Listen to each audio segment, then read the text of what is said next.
Assalamualaikum warahmatullahi wabarakatuh. Salam sejahtera Bapak Ibu tim penilai sertifikasi dosen atau Serdos yang saya hormati. Perkenalkan, saya Jehanrin Pratiwi, dosen program sarjana jurusan Kimia Fakultas Matematika dan Ilmu Pengetahuan Alam Universitas Mula Warman. Pada kesempatan ini, izinkan saya memaparkan pernyataan diri dosen dalam unjuk kerja Tridharma Perguruan Tinggi atau PDD UKT-PT pada bidang pengajaran. Mata kuliah yang akan saya jabarkan adalah mata kuliah pilihan bidang keahlian biokimia, yaitu biokimia enzim. Mata kuliah biokimia enzim dengan kode mata kuliah 3PW80 memiliki bobot 2 SKS yang diikuti oleh mahasiswa semester 6. Adapun mata kuliah prasyarat yang harus diambil sebelumnya adalah mata kuliah struktur dan fungsi biomolekul serta mata kuliah metabolisme dan informasi genetik. Ruang lingkup materi yang dipelajari selama 1 semester kami susun secara komprehensif. Mata kuliah biokimia enzim ini mempelajari tentang sejarah enzim dan perkembangannya, struktur dan fungsi enzim, mekanisme dan faktor-faktor yang mempengaruhi kerja enzim, enzim alosterik, kinetika enzim, inhibisi enzim, pengendalian metabolisme oleh enzim, koenzim dan kofaktor, serta aplikasi enzim pada bidang industri, kesehatan dan perkembangannya. Kemudian mata kuliah biokimia enzim merupakan salah satu mata kuliah pilihan yang berperan penting dalam mendukung capaian pembelajaran lulusan atau CPL Program Studi Sarjana Kimia FMIPA Unmul. Secara spesifik, mata kuliah ini menitik beratkan pada 2 CPL. Yang pertama, CPL 2, yaitu mahasiswa diharapkan mampu berpikir logis, kritis, sistematis, dan inovatif dalam konteks pengembangan ilmu kimia, ilmu pengetahuan, serta teknologi lainnya yang mendukung. Kemudian yang kedua CPL 4, yaitu mahasiswa mampu memahami konsep teoritis, menganalisis struktur, sifat, fungsi, perubahan, energi, dinamika, identifikasi, pemisahan, karakterisasi, transformasi pada bidang kimia yang umum maupun spesifik khususnya di bidang biokimia. Adapun capaian pembelajaran mata kuliah yaitu kemampuan atau hasil belajar yang harus dikuasai mahasiswa setelah mengikuti mata kuliah biokimia enzim ini adalah: yang pertama, mahasiswa mampu menjelaskan sejarah enzim dan perkembangannya, kemudian mahasiswa mampu memahami struktur protein enzim, mekanisme kerja enzim, mahasiswa mampu menjelaskan faktor-faktor yang mempengaruhi aktivitas enzim, kemudian mahasiswa mampu menjelaskan enzim alosterik, selanjutnya mahasiswa mampu memahami kinetika enzim, memahami inhibisi enzim, kemudian mahasiswa mampu menjelaskan pengendalian metabolisme oleh enzim, selanjutnya mahasiswa mampu memahami mekanisme koenzim dan kofaktor, dan yang terakhir diharapkan mahasiswa mampu menjelaskan berbagai aplikasi enzim dalam industri kesehatan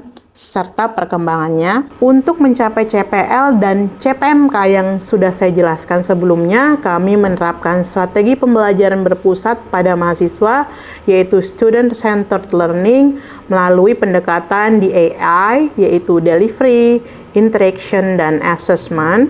Unsur pertama adalah delivery, yaitu bagaimana saya menyampaikan materi pembelajaran agar dapat terserap dengan optimal oleh mahasiswa. Kemudian proses delivery ini saya lakukan dengan memadukan metode expository atau ceramah terstruktur, metode case-based method, kemudian project-based learning. Unsur kedua adalah interaction, yaitu bagaimana saya membangun komunikasi 2 arah yang interaktif di dalam kelas maupun di luar kelas untuk merangsang kemampuan berpikir kritis mahasiswa. Kemudian komunikasi di luar jam perkuliahan dapat dilakukan melalui platform LMS Star Unmul atau WhatsApp Group. Melalui media ini mahasiswa bisa berkomunikasi mengenai materi perkuliahan maupun kendala dalam pengerjaan tugas secara fleksibel. Unsur ketiga adalah assessment, yaitu sistem penilaian yang objektif, transparan, dan terukur untuk menilai ketercapaian CPMK mahasiswa sesuai dengan rancangan pembelajaran semester atau RPS dengan bobot penilaian ujian tengah semester 15%, ujian akhir semester 25%, proyek atau studi kasus 25%, tugas 25%, dan partisipasi aktif mahasiswa 10%. Demikian gambaran mengenai unjuk kerja pengajaran saya pada mata kuliah biokimia enzim. Selanjutnya, mari kita saksikan bersama cuplikan proses pembelajaran di kelas. Terima kasih atas perhatian Bapak Ibu. Selamat menyaksikan dan semoga bermanfaat. Bismillahirrahmanirrahim. Assalamualaikum warahmatullahi wabarakatuh. Waalaikumsalam warahmatullahi wabarakatuh. Apa kabar semua? Baik, Ibu. Alhamdulillah. Alhamdulillahirabbil alamin. Hari ini kita bertemu lagi dalam pertemuan yang keempat dengan pokok materi yaitu faktor-faktor yang mempengaruhi aktivitas enzim. Sebelum memulai pelajaran, kita terlebih dahulu mengetahui capaian yang adik-adik miliki setelah belajar mengenai faktor-faktor yang mempengaruhi aktivitas enzim, yaitu diharapkan mahasiswa mampu menjelaskan faktor-faktor yang mempengaruhi aktivitas enzim, di mana bentuk pembelajaran kita yang pertama ada kuliah, kemudian dilanjutkan diskusi dan tugas, ya. Nah, ini pustaka yang saya gunakan untuk mempelajari, teman-teman bisa pelajari nanti di sini mengenai faktor-faktor yang mempengaruhi aktivitas enzim. Nah, sebelum kita masuk ke materi faktor-faktor yang mempengaruhi aktivitas enzim, kita review dulu ya mengenai pengertian enzim yang teman-teman ketahui. Siapa yang tahu pengertian dari enzim itu seperti apa? Ya, baik, silakan Cindy. Enzim merupakan biokatalisator atau katalis yang bisa mempercepat reaksi kimia dalam sistem biologis. Ya, jadi enzim itu merupakan katalis. Tapi disebut biokatalis. Kenapa dia disebut biokatalis? Karena berhubungan dengan aktivitas biologi, ya kan? Sebagian besar reaksi-reaksi yang terjadi di dalam tubuh kita itu dipengaruhi oleh kerja enzim, ya. Selanjutnya, enzim itu adalah protein. Seperti apa, Mita? Selain sebagai biokatalis, enzim itu sebagian besar strukturnya berupa protein dan dia itu bersifat spesifik. Sifatnya spesifik. Jadi enzim itu sifatnya spesifik dipengaruhi oleh strukturnya. Strukturnya sebagian besar dari enzim itu protein, ya. Protein tersusun dari asam amino yang dihubungkan oleh ikatan peptida. Nah, yang mempengaruhi sifat dari protein itu kan asam amino yang membentuk dia, di mana ada rantai sampingnya. Nah, itu rantai sampingnya itu bisa memiliki banyak sifat gitu ya. Jadi tidak semua sifat asam amino itu sama. Ada yang asam, basa, maupun netral. Baik. Nah, enzim itu tadi biokatalis. Jadi enzim itu mengubah kecepatan reaksi dengan cara menurunkan energi aktivasi. Ini ada reaksi hidrolisis sukrosa menjadi glukosa. Secara alami itu bisa terjadi di dalam tubuh kita, bisa enggak? Proses apa? Oh ya, benar ya. Proses glikolisis dengan bantuan enzim sukrase. Dengan bantuan enzim sukrase, maka proses reaksi hidrolisis sukrosa menjadi glukosa itu lebih cepat dari seandainya dia tidak menggunakan enzim, ya. Ini bisa dilihat dari gambar. Jadi substrat untuk menjadi produk tanpa enzim itu memerlukan energi aktivasi yang besar. Dengan menggunakan enzim, energi aktivasinya bisa lebih kecil. Sudah paham? Lanjut ya. Kemudian enzim itu bersifat spesifik. Bagaimana maksudnya? Ada yang bisa menjelaskan? Ini sudah ada di sini ya. Jadi kemampuan suatu enzim untuk mengenali, mengikat, mengkatalisis hanya satu jenis substrat saja atau satu reaksi kimia tertentu saja. Jadi misalnya di dalam tubuh ada enzim amilase yang diproduksi di kelenjar liur, pankreas, usus halus gitu ya. Tugasnya apa enzim amilase? Untuk ya memecah amilum menjadi glukosa. Bisa enggak kalau saya minta enzim amilase untuk menghidrolisis protein? Nggak bisa. Jadi kalau mau hidrolisis protein pakai apa? Ya, protease nih ya, di sini. Nah, teman-teman, sebagai tambahan informasi, teman-teman tuh bisa melihat struktur dari enzim. Enzim itu adalah protein kan? Di Protein Data Bank. Nah, ini linknya ya. Bisa nanti teman-teman lihat di PPT yang sudah saya bagikan sebelumnya. Nah, kita masuk ke pembahasan hari ini. Jadi, enzim itu dipengaruhi oleh berbagai faktor gitu ya. Yang pertama ada suhu, pH, apalagi ada yang pernah dengar nggak? Konsentrasi substrat, konsentrasi enzim, ada aktivator dan juga inhibitor. Nah, kita pertama bahas tentang suhu ya. Kalau dalam reaksi kimia biasa suhu itu mempengaruhi enggak? Pengaruhi ya. Jadi kenaikan suhu itu akan mempercepat reaksi. Kenapa? Kira-kira kenapa kok bisa dia mempercepat reaksi? Karena suhu akan meningkatkan apa gerak? Gerak molekul kan? Nah, jadi dengan gerak molekul yang semakin cepat, reaksi itu juga berlangsung lebih cepat. Sama halnya dengan suhu pada enzim, reaksi enzim. Jadi pada reaksi enzim, suhu itu juga meningkatkan aktivitas enzim. Jadi meningkatkan kecepatan reaksi enzimatis. Tapi ada resikonya kalau dalam enzim. Tadi kan sudah kita bahas enzim itu merupakan protein kan? Nah, protein itu tidak bisa kan kalau terlalu panas. Kenapa? Terapa dia? Terdenaturasi ya. Denaturasi itu apa? Terjadi perubahan apa dia? Struktur enzim kan, struktur proteinnya berubah. Jadi kalau strukturnya berubah, kerjanya menjadi lebih lambat. Makanya, jadi secara umum kenaikan suhu itu akan mempercepat laju reaksi hingga batas tertentu. Nah, kalau pada enzim itu disebut dengan suhu optimum. Jadi yang bisa maksimal kerja di suhu yang sesuai dengan dirinya gitu ya, untuk menghasilkan, untuk mempunyai aktivitas yang tinggi. Nah, setelah suhu di bawah suhu optimumnya dia aktivitasnya rendah, di atas suhu optimumnya juga aktivitasnya rendah gitu ya. Nah, jadi tadi ya, namun suhu yang tinggi terlalu tinggi justru merusak enzim. Sudah paham? Lanjut. Nah, ini tadi saya tambahkan gambaran.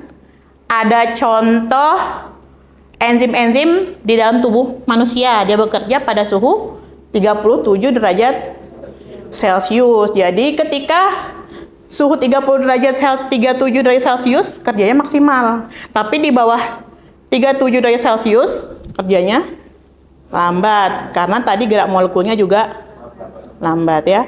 Kalau di atasnya berkaitan dengan tadi apa? Strukturnya. Dia strukturnya adalah protein. Jadi strukturnya itu akan mengalami kerusakan ya. Jadi fungsinya juga akan menurun.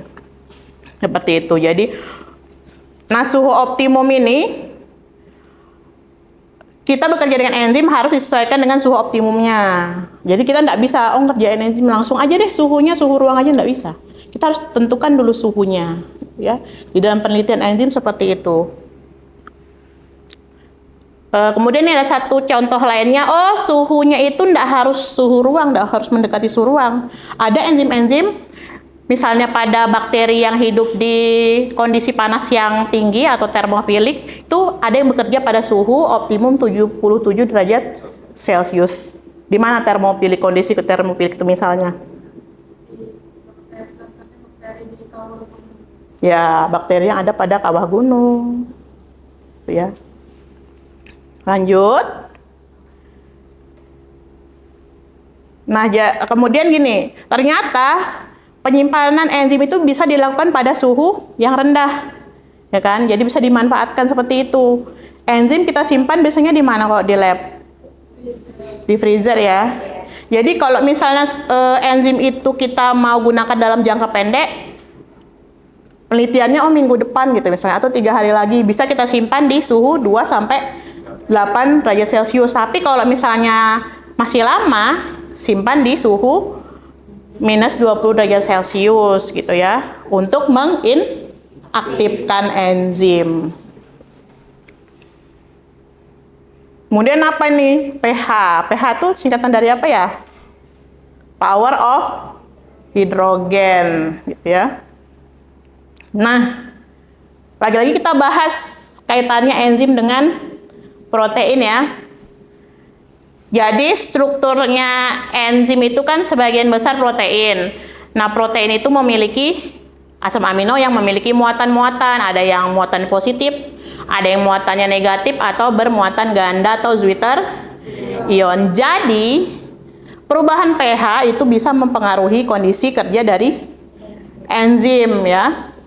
Seperti itu.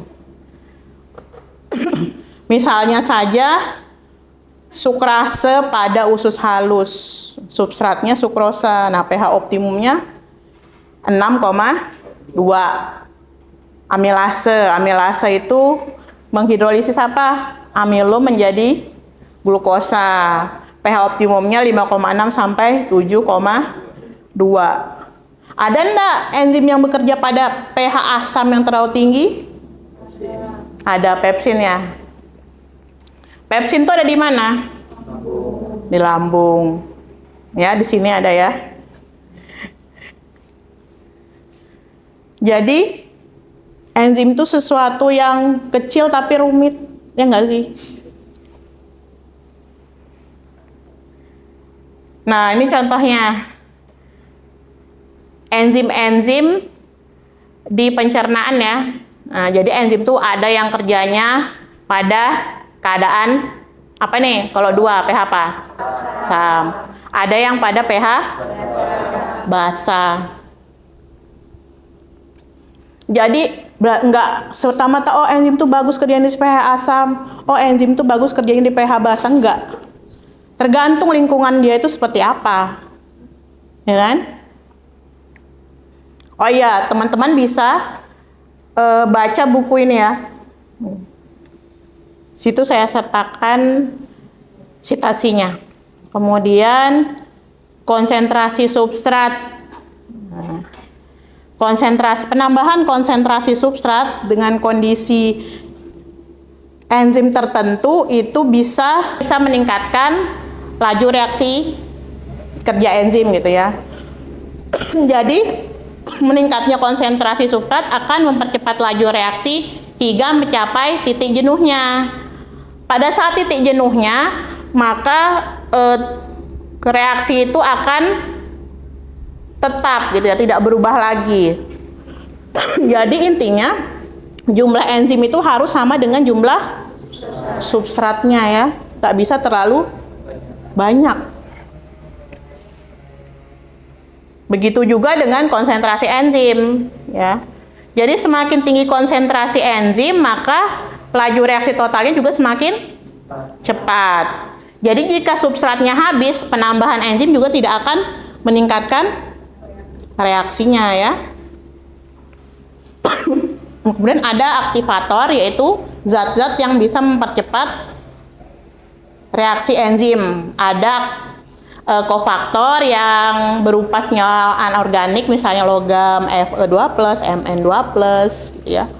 Kemudian ada koenzim yang berupa senyawa organik, contohnya EDTA. Tapi apakah EDTA itu semua bisa berfungsi sebagai aktivator? Tergantung jenis enzimnya. Kalau kita berbicara aktivitas, kita berbicara tergantung jenis enzimnya. Kemudian ada inhibitor yang bisa menghambat kerja enzim. Contohnya di sini ada penisilin. Jadi penisilin itu apa? Jenis apa? Antibiotik ya. Jadi penisilin ini kerjanya seperti apa? Mengikat enzim transpeptidase secara permanen untuk merusak dinding sel bakteri. Gitu. Nah, teman-teman nanti bisa membagikan kelompok menjadi, ini berapa mahasiswanya? 12, berarti menjadi 3 kelompok ya. Nanti mencari jurnal dengan rentang 2022 sampai 2026. Nanti dicari karakterisasinya dari sampel yang ada pada jurnal tersebut. Nanti kita bahas 30 menit lagi ya. Terima kasih. Baik, apakah sudah dapat jurnalnya? Sudah ya. Ini apa judulnya? Ini Bu, enzymatic characterization of a whole cell biocatalyst displaying sucrase from Bacillus subtilis dari jurnal Inggris Scopus Q2. Oh iya. Ya, nanti ditentukan karakterisasi biokimianya ya. Untuk kelompoknya Dea bagaimana? Sudah dapat jurnalnya? Sudah Ibu. Sudah. Judulnya apa? Judulnya itu karakterisasi enzim protease dari bakteri Klebsiella sp indigen tanah tercemar minyak di Bandar Lampung, Bu. Ya. Baik, ditentukan karakterisasinya ya. Iya, siap. Bagaimana? Sudah selesai diskusinya? Siap ya? Oh. Tidak susah kan? Enggak ya, alhamdulillah bisa ya. Baik, untuk mempersingkat waktu, saya berikan kesempatan untuk kelompok 1 mempresentasikan hasil jurnalnya. Siapa yang mewakili? Oh iya, silakan Dea. Baik, saya merupakan perwakilan dari kelompok 1 yang akan mempresentasikan hasil diskusi kami yang berjudul karakterisasi enzim protease dari bakteri Klebsiella sp indigen tanah tercemar minyak di Bandar Lampung, di mana jurnal ini merupakan jurnal Sinta 4 terbitan dari Analytical dan Environmental Chemistry, di mana jurnal ini bisa diakses melalui link yang sudah saya bagikan di grup WA, di mana pada jurnal ini membahas tentang enzim protease itu banyak dimanfaatkan dan berasal dari bakteri, di mana penelitian ini melakukan penentuan kondisi optimum pertumbuhan bakteri, produksi, pemurnian, dan juga karakterisasi dengan pH, suhu, waktu, inkubasi, pengaruh ion logam, serta senyawa EDTA terhadap aktivitas pada enzim. Di mana karakterisasi yang digunakan pada jurnal ini menunjukkan kondisi optimum aktivitas enzim pada pH 7, suhu sebesar 50 derajat Celcius, dan waktu inkubasi sebesar 40 menit. Di mana ion logam Na+ dan Ca2+ akan meningkatkan aktivitas protease, sedangkan untuk ion Mn2+, Zn2+, dan juga Cu2+ dari hasil akan menunjukkan juga hasil pada senyawa EDTA dapat menghambat enzim protease dari bakteri Klebsiella sp. Mungkin itu saja yang bisa saya presentasikan. Apakah ada yang ingin ditanyakan? Ya, silakan. Baik, saya Kita Haryani dengan NIM 2307036048 dari kelompok 2. Saya ingin bertanya, pada jurnal yang diambil kelompok 1 itu kan menggunakan ion logam Na+, Ca2+, Mn2+, Zn2+, dan Cu2+, serta menggunakan senyawa EDTA. Untuk apa senyawa EDTA digunakan dan untuk apa logam tersebut digunakan? Oke, saya akan menjawab pertanyaan dari Mita. Jadi karena ion logam yang digunakan pada penelitian itu ada 5, yaitu ion logam Na+, Ca2+, Mn2+, Zn2+, dan Cu2+, di mana pada penelitian ini logam tersebut dan juga senyawa EDTA yang digunakan itu akan berperan sebagai inhibitor dan juga aktivator. Di mana pada penelitian ini, ion logam Mn2+, Zn2+, dan Cu2+ akan berperan sebagai inhibitor. Sedangkan untuk logam ion Na2+, sedangkan untuk ion Na+ dan Ca2+ akan berperan sebagai aktivator. Di mana tadi sebelumnya sudah dijelaskan oleh Bu Jihan, di mana aktivator itu terbagi menjadi dua jenis, yaitu kofaktor dan juga koenzim. Di mana pada penelitian ini, ion logam yang digunakan itu akan berperan sebagai kofaktor karena termasuk pada senyawa anorganik. Sedangkan untuk senyawa EDTA, dia termasuk pada senyawa organik sehingga akan berperan sebagai inhibitor. Sekian, itu saja jawaban yang bisa saya berikan. Apa ada yang masih ingin ditanyakan? Oke. Mungkin itu saja hasil presentasi tentang jurnal karakterisasi enzim protease dari bakteri Klebsiella sp, indigen tanah tercemar minyak di Bandar Lampung. Sekian, terima kasih. Baik. Saya menanggapi sedikit ya. Jadi rata-rata penentuan karakterisasi enzim bukan hanya enzim protease saja, tapi bermacam-macam. Tadi saya lihat dari kelompok lain ada yang bukan enzim protease. Enzim apa? Amilase. Amilase ya. Bisa dari berbagai jenis enzim, tapi semua memiliki karakterisasi. Bisa pH, suhu, kan? Kemudian ada tambahan menggunakan logam. Nah, logam di sini bisa sebagai aktivator maupun Inhibitor. Jadi OFO itu semuanya aktivator ya? Belum tentu. Jadi bisa pada protease ini dia sebagai aktivator, pada enzim yang lain dia bukan aktivator tapi inhibitor. Begitu juga EDTA. Pada suatu enzim lain dia bisa berfungsi sebagai aktivator, tapi di sini ternyata Jadi tidak. Ya. Di sini penentuan enzimnya aktivitasnya berdasarkan jumlah apa? berdasarkan jumlah.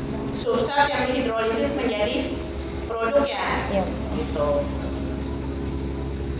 Oke, tadi sudah presentasi dari 3 kelompok, berarti sudah selesai ya. Dengan pembahasan 3 jurnal tadi, kalian semakin mengerti tentunya, betul nggak? Betul. Ya, tadi ada 3 jenis enzim yang kita bahas: amilase, protease, dan esterase. Kebetulan tadi yang dibahas dari bakteri semua ya. Nah, pertanyaannya tugas nih, nanti saya tanya minggu depan. Kenapa kok kebanyakan penelitian di enzim itu ambil dari bakteri? Kenapa enggak dengan menggunakan sampel yang lain? Misalnya tanaman gitu ya, dan sebagainya. Kenapa? Aman ya, minggu depan kita bahas. Baik, terima kasih atas kehadiran adik-adik semua. Semoga apa yang sudah kita pelajari bisa bermanfaat. Kita semua sehat selalu dan bisa bertemu lagi di minggu depan. Kurang lebihnya saya mohon maaf. Assalamualaikum warahmatullahi wabarakatuh dan selamat siang. Waalaikumsalam.